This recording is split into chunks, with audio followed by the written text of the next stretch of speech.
কষ্টের পরেই এলেম আসে। শোনেন, নবীজির চেয়ে বেশি জেহেন আপনার সন্তানের হয়ে যায় নাই। আল্লাহ পাক আল্লাহর পরে সবচেয়ে বেশি জেহেন, সবচেয়ে বেশি বুদ্ধি, সবচেয়ে বেশি জ্ঞান দান করেছিলেন নবীজিকে।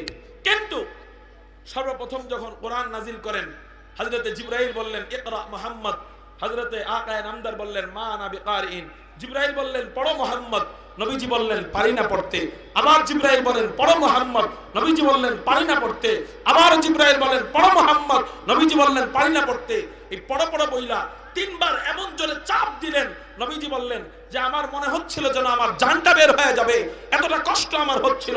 এরপরে তিনবার চাপ দেওয়ার পর আল্লাহ পাক রব্বুল আলামিন আমার এবং আল্লাহর মাঝখানে যে বেড়ার পর্দা ছিল, এই পর্দা সরায় নিলেন। আল্লাহর পক্ষ থেকে ইলমের নলকূপ আমার মাথার মধ্যে ঢেলে দেওয়া হয়েছে। নবীজির মতো ব্যক্তি যদি চাপ দেওয়ার পরে, কষ্ট করার পরে এরপরে ইলম অর্জন করতে পারে, ইলম শিখতে পারে, তাহলে আপনার আমার সন্তান নবীজির চেয়ে বেশি জেহেনি হয়ে গেছে। হ্যাঁ, আপনার আমার সন্তানকে একটু চাপ দিলে আপনি সন্তানকে মাদ্রাসা থেকে নিয়ে স্কুলে দিয়ে দেন। হ্যাঁ, চাপ ছাড়া ইলমে ওহী আসে না।